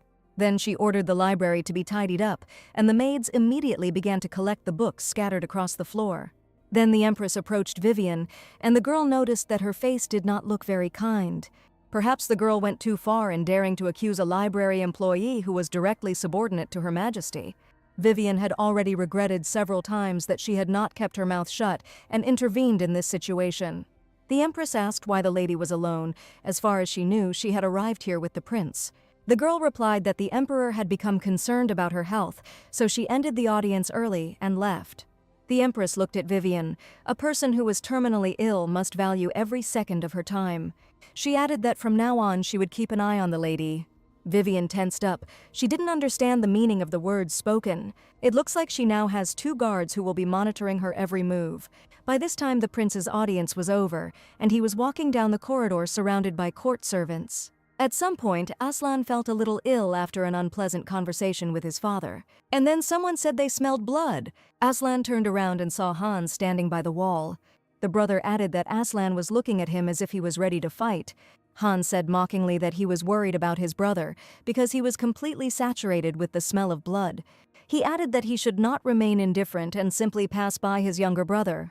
Hans said how Aslan could abuse the curse, do such things, and then blame the showdown on his brother. In response, the prince asked how long Hans would continue to insult the imperial family, and getting things done without getting his hands dirty is just his style. And then their conversation was interrupted. Both heard leisurely steps along the corridor. It was Vivian Eleanor. The girl came closer and said that she had a bad feeling, so she hurried here. Hans was the first to answer her, asking if everything was okay with her health. He added that if the lady had finished her business, he would be glad to see her at his palace. Aslan looked angrily at his brother and said sharply that they refused. Hans replied that he asked the lady. She would hardly refuse. She has too caring a character. But Vivian said that she had other things to do and she would visit his palace next time. And then Hans said that it seemed to him that their relationship with the prince had improved recently, which meant that she was most likely already familiar with Aslan's true appearance. Vivian was afraid that Hans could possibly guess that she had learned about Astaroth's curse. The girl understood that she had to answer something, but not a single suitable thought came to mind. Hans noticed Vivian's confusion and, smiling, said that he was just thinking of something he could talk about with her over a cup of tea. The crown prince's insolence and tactlessness knew no bounds, and this angered Vivian. But thank God he turned around and walked away, and then Vivian remembered that Aslan was standing nearby. She turned to him and said that she didn't always understand his brother's jokes. And then it seemed to Vivian that Aslan was feeling very bad. He could barely stand on his feet. And the next second, she noticed bloodstains on the prince's clothes. Aslan had to tell Vivian how his conversation with his father ended. Now the girl understood why she had such an alarming premonition. Vivian ran to the carriage for the medical kit and said that she had to do what she could and ordered the prince to take off his clothes immediately. Aslan looked at the girl and replied that his body hurt, so he would not be able to undress on his own. Vivian had no choice but to move closer to the prince and touch the first button. Aslan said that if she touched his wounds, it would hurt him a lot. Finally, the shirt was removed and Vivian saw severe bruises on the prince's body. The wounds turned out to be much more serious than Vivian had expected, and she suggested calling the court physician, but Aslan replied that her help would be sufficient. The girl disinfected the napkin and asked the prince to be patient for a little while. And then Aslan looked Vivian in the eyes and began to apologize for the fact that she now saw him as weak. The girl replied that everyone has weaknesses, and in such cases one must accept the help of others. Aslan had a difficult and lonely childhood, and it was very similar to Vivian's childhood, and this made her feel sorry for the prince. Suddenly, he extended his hand to her and asked if she would always be by his side. Aslan did not wait for an answer and hugged Vivian tightly. The girl answered in agreement. That's exactly how she should answer now. But Vivian knew that as soon as they returned to Blackford, he would become the same, strong Aslan. One night, my father left alone and there was no news from him. Everyone thought he had disappeared. Sometime later, he was found dead in the forest. The cause of death was a fall, and the funeral took place in a quiet family circle. But no one cried over the death of their father, and neither did Vivian. She just felt some kind of strange and unpleasant premonition. Brother Alex, who was supposed to return to the academy, unexpectedly inherited the title of Duke. Thanks to Aslan's help and advice, the title succession process went smoothly, and Iris was now officially accepted into the family. This was good news for everyone, but not for Vivian. She was the only one whose situation was getting worse and worse. The day before, Vivian got up as usual and began her morning preparations for breakfast. Then she looked at herself in the mirror and noticed some kind of mark on her chest. Vivian called the head maid and asked what the mark meant, but the woman replied that she could not see anything and asked her to get dressed quickly. The girl buttoned her dress and wanted to know where it came from. And then she remembered that there was a similar pattern in the novel, but it was a little different and a different color. The main character's sign was so bright that she had to wear closed dresses, and Vivian's sign was more like the one she saw on Aslan in the cave. The girl wanted to know if Aslan knew about this sign, but she could not ask the prince about it openly. Vivian approached the door of the prince's office and suddenly heard Aslan ask someone if he could keep his mouth shut, and the voice answered him that he always watches for strangers entering. Vivian carefully approached and listened as the butler asked the prince if he had really made his final decision. He added that he understood His Highness's will, but he thought it was reckless. After all, in the worst case, Madam could die. Suddenly, the butler thought that someone was standing outside the office door and eavesdropping. He walked abruptly to the doors, opened them, and looked out into the corridor, but there was no one there. Vivian stood around the corner, covering her mouth to hide her identity, unable to understand the meaning of what she had just heard. Could it be that this time the prince has decided to deal with her? Of course, Vivian didn't expect a reward for her kindness, but she couldn't imagine that Aslan would commit murder to keep the secret. The girl thought that they had become very close lately, but most likely these were just her naive thoughts. Vivian walked to the window, looked at her reflection, and decided that in any case, she had to deal with this magic circle, even if it was in secret from Aslan. Now Vivian had no choice but to go to that man. He was the great mage from the original novel who led the Mages Guild. It was he who helped the main character awaken her magical powers. Vivian knew where to find him according to the novel. Now all that was left was to wait for the right moment. The next day, the girl, accompanied by the prince, walked out of the gates of the mansion. The prince said it would be a simple walk, but he himself was armed and in full dress. Aslan added that he had rented the place in advance, and no one would be able to disturb them. It all looked like preparation for a crime, but the fact that the place they were heading to was near the Magician's Guild was reassuring. Vivian realized she wouldn't have another chance and clutched the hem of her dress tightly. The girl told the prince that she noticed a shop nearby and asked permission to go there alone. When Aslan suggested going together, Vivian pretended to be embarrassed and replied that it was a bit awkward to go there with a man. After all, this is a store of underwear and other accessories that a woman needs. The prince replied that he would wait for her at the restaurant in 20 minutes. He wanted Vivian to take the maid with her, but it was too late. The girl quickly disappeared from his sight around the corner of the street. Vivian ran so fast that when she stopped near the guild's porch, she couldn't catch her breath for a long time. She looked at the sign. The magician must definitely be somewhere here. Entering inside, Vivian did not notice anything unusual. The whole environment was ordinary, and nothing indicated that magicians could be here. Then one of the guild servants approached the girl and said that this was not the place where she could be. When he lifted his hood and looked at the stranger with his pearly lilac eyes, Vivian realized that she had come to the right place. It was that same great magician Jesus. There's no mistaking it. He might be hiding his true identity now, but Vivian knows how to fix it. The girl placed her palm on her chest and quietly sang a lullaby of the Empire about how a red moon rises at night and the devil appears. The young man removed his hood, and Vivian's eyes were blinded by a bright light. Jesus asked how the girl found this place and why she came to the Magician's Guild. Vivian asked to look at the mark that had recently appeared on her chest and tell her what it could mean. The magician replied that he already knew that there was a magic circle under the dress. The girl asked what kind of magic it was and how dangerous it was for her. Jesus leaned towards Vivian and replied that this was not just a sign, it was sinister black magic. It is so powerful that when activated, it can rip her heart apart. The magician looked at the girl and said that she reacted to his words more calmly than he expected. Vivian was screaming and hysterical inside. She was not okay. Jesus added that there is 2 encouraging news regarding getting rid of this sign. Firstly, her magic circle is complete. Black magic circles are always red, but hers is not. Vivian began to beg the magician to quickly begin the ritual of destroying this circle. But then Jesus reminded that there was a second piece of news. This magic sign suppresses fatal tuberculosis in a girl. Black magic is very jealous. It does not like when its owner dies from something other than it, but the girl can make a choice. Vivian said that she was ready to pay any amount if the magician would rid her of this black magic. Then Jesus replied that he doesn't work just for money. He took out a dagger and added that as a reward, he wanted the pure blood of a member of the Eleanor family. So, can a girl harm her own beautiful body? Vivian understood that she had come here for a specific purpose and snatched the weapon from the mage's hands. She said she had no time to hesitate and resolutely brought the dagger to her hand. The next second, she made a deep cut on her palm, and blood immediately began to ooze from the wound.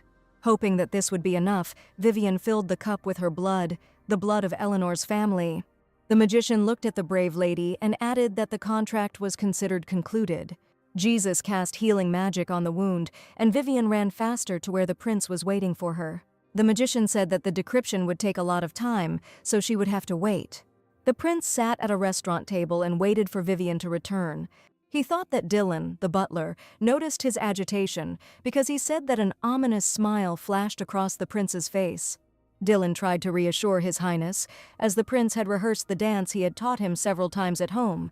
He had to flirtatiously twitch his shoulders, holding a rose between his lips and pretending to tease his partner. Dylan confidently added that this would definitely be a successful proposal.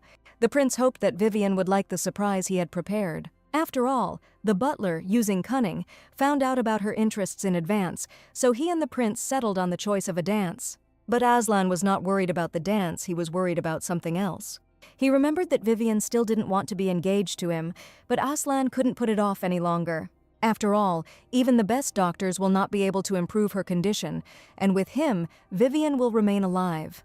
Therefore, there was no other way but to apply a protective magical mark on her body. After this ritual, both must share a lifespan. As long as Alan lives, Vivian will not die. Back at the mansion, Dylan warned the prince that if he himself died, then Madame would die too. Aslan himself understood this. He couldn't make such a reckless choice in a hurry, he had too many enemies. But he could no longer stand idle and wait for the medicine to be made for Vivian. So we need to get married as soon as possible. At that moment, Vivian came running and began to apologize for her long absence. Aslan replied that everything was fine and suggested that the girl sit down and catch her breath. And then he noticed with horror that there was a bandage on Vivian's left hand. The prince anxiously asked where this wound came from and why he felt some weak magic. The girl realized that she needed to somehow get out of it. She lied that on the way here some woman grabbed her and asked for help. In the process, she got a little injured, but it was nothing. The woman took care of her and bandaged her hand using healing magic. But the prince insisted that Vivian tell what exactly had happened. The girl replied that some man had danced a terrible dance for the woman, and she had asked him to hide it. Vivian added that the dancer was shrugging his shoulders in an awkward way, and then started teasing her with the rose. The girl said that she would have run away too if she had been in that woman's place. Aslan listened to Vivian and asked if what she had just told her was true. The girl laughed and replied, "Of course it's true. Why would she lie?" The prince looked at Vivian and ordered dinner to be served. The girl sighed with relief. It seemed Aslan believed her story. She asked why Dylan was grabbed and dragged somewhere. The prince replied that there were reasons for that. Today's walk, which Vivian had been dreading, turned out to be a simple, peaceful dinner. But soon an alarming wind blew towards a new event. The invitation stated that there would be a summer hunting festival organized by the Crown Prince, which would take place in the sacred forest. And the presence of the prince and Lady Eleanor will be a great joy for the imperial family. Vivian crumpled the invitation, and Crown Prince Hans finally made his move. The sacred forest is the place where the first emperor rested. Previously, this place was inaccessible to anyone except the imperial family. But this forest was endowed with anti-magic power, which meant that for Aslan, cursed by Astaroth, this was the worst place. The prince said that it would be better for Vivian to stay in the mansion, as her health could deteriorate at any moment. But the girl replied that she did not intend to miss an event in which His Highness was participating. According to the plot of the original novel, Vivian remembered that the attempt to poison the Empress took place just before the hunting festival. And it was there that Aslan, who had no alibi, was unjustly accused of this crime. Vivian could not stay away also because then she would not receive her medicine for tuberculosis. Finally, the carriage stopped and the coachman reported that they had arrived at their destination. Vivian stepped out of the carriage and immediately felt that she could breathe much easier here. Perhaps this anti-magic effect suppresses the symptoms of her illness. The first thing to do was to separate Aslan from the Empress, and the girl said that she was heading to the barracks. They would see the prince later. Then Aslan hugged Vivian and asked if she wouldn't even kiss him for good luck. The girl wanted to answer that kissing was hardly appropriate in such a crowded place, but the prince suggested looking around. Vivian saw girls kissing their men before the festival. Apparently it was a tradition here. The prince added that if he simply left now, Vivian would feel awkward, catching questioning glances. And Vivian had to do it. She turned to Aslan and kissed him on the cheek. She looked into the prince's eyes and wished him a successful hunt, as did the other couples present. Aslan kissed Vivian's hand and replied that he would thank her for her support and catch the best prey. He probably knew that this event was a trap for him, but he still decided to take part in it. They had to separate for a while, and Vivian was already approaching a large mansion that had been converted into barracks. Everyone who did not participate in the hunting competition had to be here. Hoping to see the Empress, Vivian looked around, but Her Majesty was not there yet. Suddenly she heard two ladies whispering about a certain Countess Amelia, who would also be taking part in the hunting festival this year. Vivian turned with interest in the direction where the chatty girls were looking. According to the novel's plot, it is Countess Amelia who attempts to poison the Empress. She is the very criminal who was supposed to frame Aslan. The poison was passed on to the Countess so openly that no other impudence and courage could have been expected from the Emperor's mistress. If the plot continues to develop, the Countess will have to offer Her Majesty a glass of poisoned champagne. Vivian decided to pretend to have bumped into the maid and discreetly switch the glasses. And after that, you will need to leave here quietly, quickly, and unnoticed. At this moment, everyone was invited to greet Her Majesty, and the Empress entered the hall. She appeared accompanied by Hans and was surprised to see Lady Eleanor at the hunting festival. Vivian walked up to them to greet Her Majesty and the Crown Prince. Hans asked if Vivian was also going to take part in the competition. The girl replied that she planned to stay here today, and the prince exclaimed that this was excellent. The Empress's maids are absent today due to the festival, so it would be best if Vivian spent time with his mother. The girl approached Her Majesty and said that it was a great honor for her to accompany the Empress throughout the festival. She looked at Vivian and said that the lady did not look well and ordered that the court physician be called. A few minutes later, a court physician was assigned to the girl, who was supposed to monitor her health. And the Empress added that from now on she would look after Lady Eleanor. It seems that Her Majesty decided that Vivian was taking too long to die, so she assigned a doctor to her to find out when the girl would finally leave this world. The doctor said that he should first listen to the lungs and breathing and ask the lady to come closer to him. But Vivian had no time to undergo medical procedures. Amelia had a cunning plan in her head, and at that moment she noticed how the Countess's maid was already approaching the Empress, carrying a tray of champagne. She won't be able to make a substitution when the doctor is targeting her. Vivian began frantically going through different ideas in her head to save Her Majesty. She tried to remember the plot to find a way out of this situation. At this point, Vivian suddenly snatched the sharp object from the doctor and asked what it was. And was he really going to put that thing under her clothes? The girl seemed to say this so loudly that the surrounding guests turned in their direction. It worked, and now all the attention was on them. They had to continue playing the villain role. And since she herself cannot prevent the poisoning, then someone else must do it. Vivian abruptly grabbed the maid's hand holding the tray and ordered her to hold the medical instrument. The maid tried to free herself and said that she had to take the champagne to Her Majesty the Empress. But Vivian didn't listen to her and said that her brother had ordered a special artifact for her, with the help of which she would now check if there were things nearby that were harmful to her. The audience froze in anticipation, and the girl began demonstrating her artifact on the things that were in the hands of the maid. The maid began to beg him to let her go. She had an important task, but it was impossible to persuade Vivian. The girl didn't even notice how Hans entered the hall with all this showdown. The Crown Prince came closer and asked what was going on. At that moment, everyone present noticed that the color of the artifact had changed. It had turned black. The court physician exclaimed in amazement that this could not be. These are just ordinary medical tweezers that he has been using for several years. And then Vivian said that perhaps the artifact reacted to something else, something that was nearby. She was still holding the maid's hand, and at that moment she felt it tremble. But Vivian did not want to take responsibility for accusing the girl and asked the doctor what the matter might be. The court physician looked in their direction and said that the maid seemed suspicious to him, especially that glass of champagne in her hand. Vivian replied that if the doctor insisted, she was ready to test this glass. A second later, she said that the artifact reacted to champagne in a completely different way than to tweezers. An anxious whisper was heard in the hall, wondering if there was poison in the glass, but the maid said that it was intended for the Empress. Hans said that he would personally interrogate the maid and ordered her to be taken into custody immediately. The maid cried and said that it was slander, and Vivian realized that it was time for her to leave.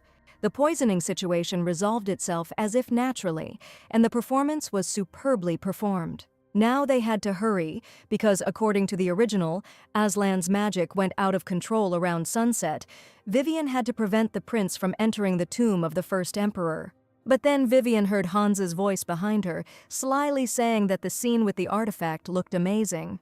The girl pretended not to understand the crown prince, but he added that he admired her determination and courage. After all, the lady not only prevented the poisoning attempt, but also played it off as an accident, giving credit to others and modestly leaving.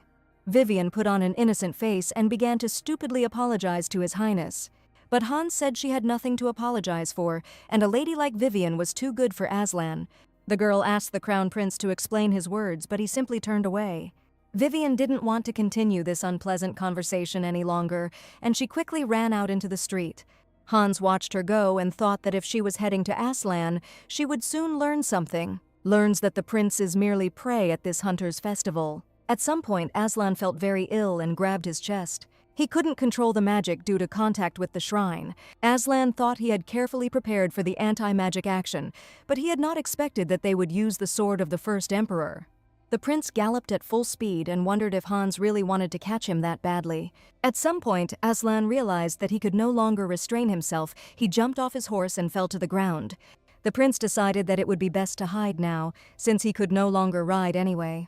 The prince looked around and saw a fork in the road. One of the roads went deep into the forest, while the second road led straight to the emperor's tomb. He remembered very well that only direct descendants of the imperial family were allowed to enter there. But Aslan had no other choice, and he, with difficulty moving his legs, headed towards the tomb.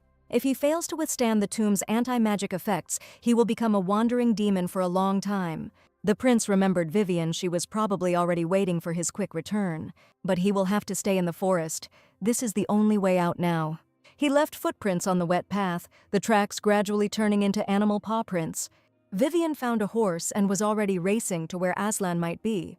She was in a hurry. The sun would soon set, but the prince was nowhere to be seen. If everything goes according to the novel's plot, something irreparable might happen. Aslan can turn into a black lion right before the eyes of his subordinates. In this case, he will have only one thing left to do: deal with his subordinates.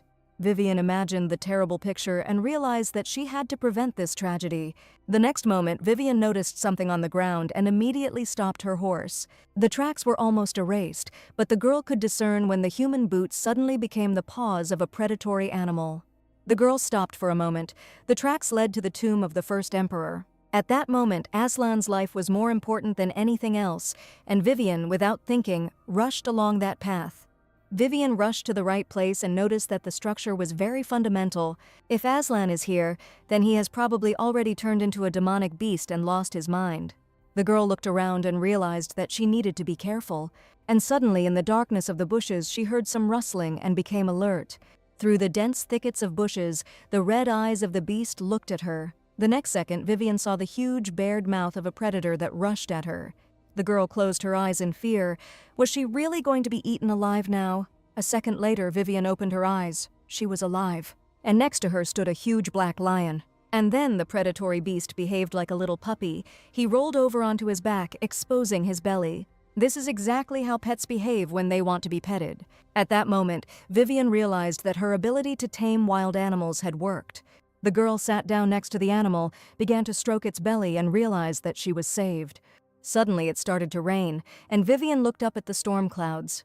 The girl looked at the lion and realized that he was looking towards the imperial tomb. She said that entry there was prohibited to everyone except the imperial family. Perhaps the lion simply wanted to take shelter from the rain, but the sacred power there is even more powerful, and Aslan could get even worse. Vivian wanted to look for another shelter, but then the beast pulled out a sword and rushed towards the imperial tomb. The girl wanted to stop him, but it was useless. Vivian had no choice but to follow the black lion. Going inside, the girl found a torch and lit it. She said they would come in for a few minutes and then come right back out. Vivian could not have imagined that she would see the place she had read about in the novel. She felt some kind of warmth filling the tomb. The girl reached the main door and touched it. This was the main burial chamber of the imperial tomb. And then she heard the beast's menacing growl and turned around. Vivian looked at the lion and saw blood in his bared mouth. Aslan's condition was getting worse with every second. Neither she nor the prince should have come here. The girl knelt before the lion and said that they had better leave the tomb immediately. He seemed unable to move on his own, and Vivian offered to lean on her. And then the beast accidentally touched the girl's leg with its claws and injured her. It seemed that at that moment the beast was asking her for forgiveness. Vivian said it was nothing. The wound could be healed with magic. It looked like the lion was trying to use his last strength to get up and not harm the girl, and Vivian tried to encourage the beast. Just a little more and they would leave this place. Aslan wanted to get closer to the girl and hug her with his strong paw, but everything was swimming before his eyes. In this state, the prince could have hurt Vivian. The lion turned sharply and rushed into the depths of the imperial tomb. Vivian shouted that it was dangerous, but the beast seemed to be in a panic and did not listen to her. The girl and the black lion were unable to escape the watchful eyes of Crown Prince Hans's men. Vivian ran inside the tomb and looked around cautiously. She looked up and saw the coat of arms, but from the outside the girl definitely didn't feel anything like that. But then Vivian began to feel an ominous feeling. Moreover, this coat of arms carved on the ceiling of the tomb was the symbol of Eleanor's family. This coat of arms symbolized the sword that defeated the devil and was a sign of honor. It was granted to the founder of the Eleanor family, who was a companion of the first emperor. It seems that even after death, the emperor wanted to be closer to his comrade. Vivian felt her heart clench, perhaps just because she was close to the grave. Then she heard leisurely, heavy steps behind her. The girl turned around and, seeing Aslan, was glad that she didn't have to look for him. She said it was too stuffy in here and they should go outside. And the next second, the lion bared his teeth and rushed towards Vivian. The girl cowered in fear and closed her eyes, but the beast jumped and growled loudly. His target was not Vivian, but those of Hans's men who entered the tomb after them. They drew their weapons to grab the enraged lion and at the same time defend themselves from the beast's sharp fangs. Vivian turned around and realized that these were Hans's men who had come here to carry out his orders. So they tracked her and the lion and she didn't notice. The situation was similar to the one in the cave, but there was one difference. This time Vivian had a sword with her, and without a second's hesitation, Vivian hastened to put the weapon to use. Hans's men were perplexed. They could not even imagine that a fragile, sick girl could wield a sword so expertly. One of them shouted that there should be no witnesses left and ordered that the woman be killed. But Vivian held her position and parried one blow after another. Now she understood that Hans was afraid of his brother because Aslan had the power to resurrect the devil, and if he is killed, he himself will become the next heir to the curse. It seems that Hans wants to turn Aslan into a living dead person using magic and then lock him in a dungeon. But Aslan has done nothing wrong. He does not crave the throne or anything else. He simply founded Blackford with his associates. Aslan didn't want power or money. It was a fight for survival. Within minutes, the men sent by Crown Prince Hans were finished off. Vivian walked up to the Black Lion and made sure that he had calmed down a little. The girl already understood that Aslan was stubborn and no longer insisted on leaving the tomb as quickly as possible, especially since it was raining outside. In any case, Vivian will stay with him. Suddenly, the girl felt that she became very ill, and the next second she fell to the floor unconscious. Aslan looked at Vivian with fear and calmed down. It seemed she was just very tired and fell asleep. He lay down next to her. Apparently they would have to spend the night here tonight. The girl muttered something. Aslan listened. Vivian dreamed that she was bragging to her brother Alex that she had tamed a lion. The prince leaned over her and kissed her tenderly. It seemed that Vivian was not destined to boast about this. The curse had lifted earlier than Aslan thought. And this is thanks to the strong and resilient Vivian. So many things had happened, but she still hadn't given up on him and was still there. Despite her bravery, Vivian was so small and fragile for the prince that he was afraid to hurt her. Now Aslan considered himself selfish. He hid the truth from the girl and caused her pain. He leaned over Vivian and quietly said that he wanted to receive from her not only trust and respect, but also her heart. The prince knew that one day he would have to part with Vivian. She shouldn't be with a monster like him. But he couldn't bring himself to let the girl go. The next morning, Vivian needed to return to the barracks urgently. She caught herself thinking that she had slept well on the cold stone floor, as if she were lying on a soft feather bed. Vivian arrived at the scene, but Aslan was nowhere to be found. He was not there when she woke up in the tomb. Vivian was worried about whether he was okay, since his body had not yet healed from the wounds he received. Then she saw the prince and wanted to ask him about his health, but immediately closed her mouth, because she must not pretend that she did not know about the Black Lion and what happened to him. The prince saw a bloody wound on the girl's thigh and asked if everything was okay. Vivian replied that she most likely fell and didn't notice that she was injured. The girl asked if he knew how to use healing magic to heal her wound. Aslan replied that he would definitely learn, but now he had something else. The prince tore off a piece of the hem of his robe and began to bandage Vivian's wound. Although this was a temporary measure, the prince did it carefully and cautiously. He will never know that it was he who inflicted this wound when he was in the form of a lion and attacked Hans's people. And then Aslan grabbed Vivian on his back and said that he would carry her to his temporary shelter. The girl whispered in his ear that they could just ride a horse. But the prince replied that he had lost her, he was also human, and could also make mistakes. And for some reason, when he's around Vivian, he does even more of them. Aslan apologized for making her look for him and wander through the forest. But the girl did not blame the prince because this curse was to blame for everything. The prince said that he was carefully guarding a secret that she might not even know about, so he was late and made Vivian worry. The girl replied that everyone can have a secret, and if the prince doesn't want to, he doesn't have to tell about it. She added that if you hide it long enough, a lie can become the truth. Aslan replied that she was speaking strange words, as if she knew about his secret. Vivian was afraid that she might have said something unnecessary. And in order to change the subject of the conversation, the girl asked to speed up their pace, because they were almost there. Finally, Aslan approached the walls of his house, where he was staying during the festival. He put Vivian to bed and ordered the local doctor to be called immediately. The girl looked around, of course. These were not the barracks where she had initially spent time. The prince saw her look and said that this was the house where they stayed together. But if Vivian doesn't return to the barracks, her brother will start worrying about her and will start looking for her. But the bed was so soft and comfortable, truly worthy of an imperial family. Vivian asked if they would really live together in this room all week, wash and change clothes together.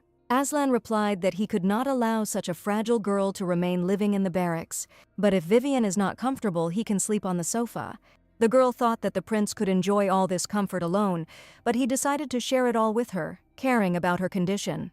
Vivian felt a little awkward and asked if perhaps the prince wanted to take a bath. Aslan replied that she should not worry about him, but rather get comfortable and rest. This room would be large enough to accommodate both of them, and he, in turn, would not cause Vivian any trouble. The prince asked that if she felt uncomfortable, she would definitely tell him about it. He lay down very close and their lips almost touched when screams were heard behind the door. A man's voice shouted that he would ask His Highness everything himself. The voice that belonged to Dylan, the prince's assistant, tried to stop him, but he told him to get out of his way. The next second, the door swung open and Alex ran into the room, shouting that Vivian had really refused. The girl was perplexed. She did not understand what kind of refusal they were talking about. And then Aslan said that he would now explain everything to her. The prince admitted that he had been secretly preparing a proposal to Vivian and was supposed to dance this dance with a rose in his mouth. Apparently, Dylan asked Alex, as the girl's brother, for advice to find out her preferences and then recommended this dance to the prince. Vivian looked at Aslan and said that she really had to endure this greatest shame in the history of the Empire. Dylan tried to say that it was not his fault, but Vivian had already told her brother to take her to the barracks.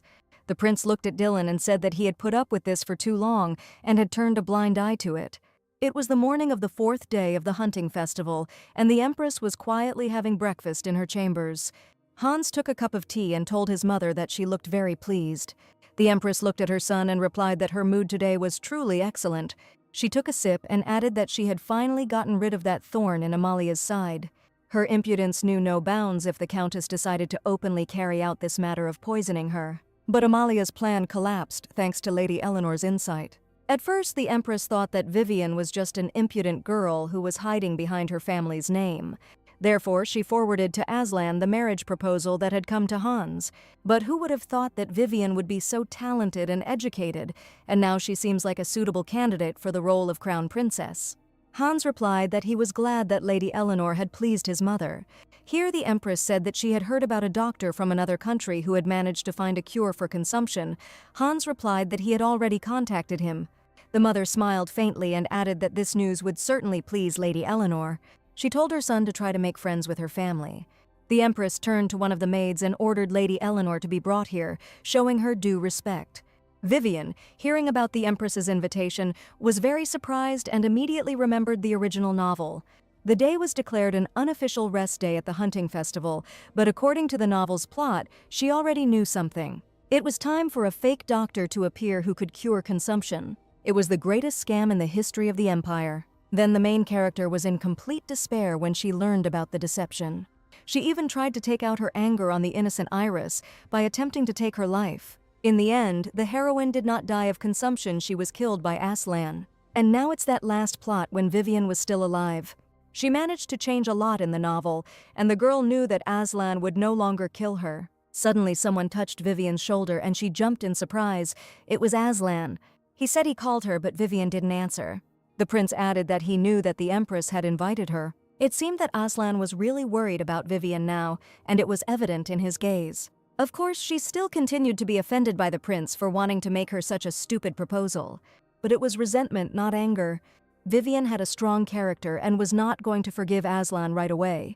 And then the prince said that he was ready to fulfill any of her wishes. He is ready to do everything to make Vivian forgive him. And then the girl realized, he said that he would fulfill any of her wishes.